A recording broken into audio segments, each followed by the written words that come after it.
کہ جانور کو ذبح کرتے وقت اللہ کا ذکر کرنا ضروری ہے یا نہیں؟ تو اس کو اچھی طرح سمجھ لیجئے کہ جس وقت ہم جانور کو ذبح کریں گے اس وقت خالص اللہ کا ذکر کرنا ضروری ہے۔ ایسا ذکر کرنا ضروری ہے کہ جو صرف اللہ کے حمد و ثنا پر مشتمل ہو، مثلا بسم اللہ اللہ اکبر یا الحمدللہ یا سبحان اللہ کہہ کر جانور کو ذبح کرنا، ان تمام چیزوں سے جانور کو ذبح کرنا درست ہو جائے گا، جبکہ ان تمام چیزوں سے تسمیہ کی نیت کی گئی ہو، یعنی اللہ کے نام سے شروع کرنے کی نیت کی گئی ہو۔ البتہ اس کے برخلاف اگر کوئی آدمی ایسا لفظ استعمال کرے جو خالص اللہ کے ذکر پر مشتمل نہ ہو، اس کے اندر دعائیہ کلمات ہوں اور ان کلمات کو پڑھنے کے بعد اگر وہ جانور کو ذبح کر دیتا ہے تو ایسی صورت میں جانور ذبح نہیں ہوگا۔ جیسے مثال کے طور پر اگر کوئی آدمی اللہم اغفر لی پڑھ کر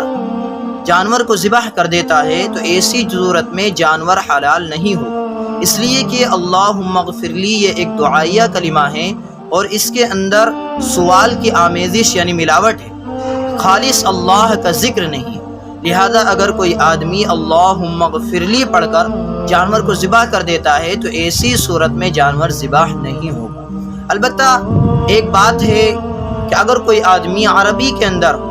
الفاظ استعمال نہ کر سکتا ہو، مثلا بسم اللہ اللہ اکبر نہ پڑھ سکتا ہو یا سبحان اللہ یا الحمدللہ نہ پڑھ سکتا ہو، تو اس کے لیے اس بات کی گنجائش ہے کہ وہ صرف اتنا کہہ کر جانور کو ذبح کر دے کہ میں اللہ کے نام سے اس جانور کو ذبح کر رہا ہوں، صرف اتنا کہنے کی وجہ سے ہی وہ جانور حلال ہو جائے گا۔ اسی طرح ایک مسئلہ یہ پیش آتا ہے کہ کیا ایک ہی بسم اللہ سے کئی جانور کو ذبح کیا جا سکتا ہے یا نہیں؟ تو اس کو اچھی طرح سمجھ لیے کہ اس کی دو صورتیں بنتی ہیں۔ پہلی صورت یہ ہے کہ اگر دو جانوروں کو ایک ساتھ لٹایا جائے، ایک کے اوپر ایک کو لٹایا جائے، یعنی تلا اوپر لٹا دیا جائے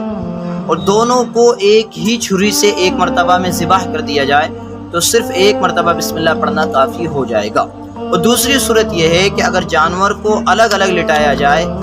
یا پیدر پہ لٹایا جائے، ایک کے بعد دوسرے کو لٹایا جائے، یا گھر الگ الگ ہوں یا جگہ الگ الگ ہو، یعنی کہ ہر جانور کو اگر الگ ذبح کیا جائے گا تو ایسی صورت میں ایک بسم اللہ پڑھ کر سب جانوروں کو ذبح کرنا کافی نہیں ہوگا، بلکہ ہر جانور کے ذبح کرنے کے وقت انسان کو الگ سے بسم اللہ کا پڑھنا ضروری ہوگا۔ اسی طرح ایک مسئلے کو یہ بھی سمجھ لیجئے کہ اگر کوئی آدمی جانور کو ذبح کر رہا ہے تو اس کے لیے تو یہ ضروری ہے کہ وہ بسم اللہ اللہ اکبر پڑھ کر جانور کو ذبح کرے۔ اسی طرح اگر کوئی دوسرا آدمی اس آدمی کی معاونت کر رہا ہے، اس کی مدد کر رہا ہے اور وہ بھی چھری چلانا چاہتا ہے یا چھری چلا رہا ہے تو اس کے لیے بھی یہ واجب ہے کہ وہ بھی بسم اللہ اللہ اکبر پڑھے اور اس کے بعد کو چھری کو چلائے۔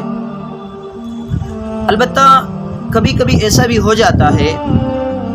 کہ کوئی مسلمان ہے جو جانور کو ذبح کر رہا ہے لیکن وہ بسم اللہ اللہ اکبر پڑھنا بھول جاتا ہے،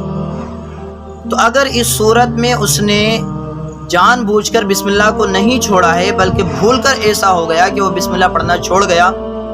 لیکن وہ چونکہ مسلمان ہے تو ایسی صورت میں اس کا ذبح کیا ہوا حلال ہو جائے گا۔ لیکن اگر کوئی آدمی جان بوجھ کر بسم اللہ پڑھنا چھوڑ دے گا تو ایسی صورت میں وہ جانور حلال نہیں ہوگا بلکہ اس کا استعمال کرنا ناجائز ہوگا۔ لہذا اگر کوئی مسلمان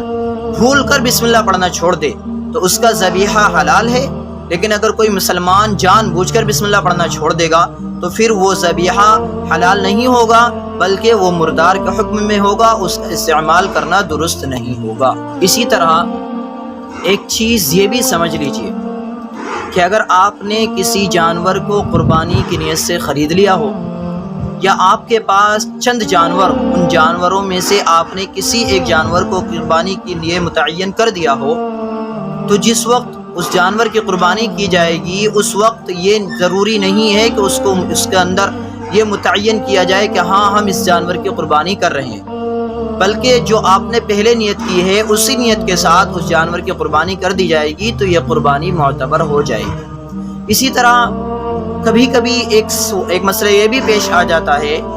کہ قربانی کی نیت سے کسی آدمی نے جانور خریدا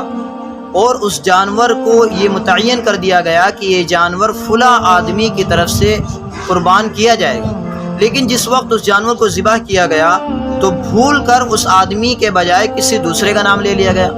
تو ایسی صورت میں یہ قربانی اسی آدمی کی طرف سے معتبر ہوگی جس کے لیے اس جانور کو متعین کیا گیا تھا۔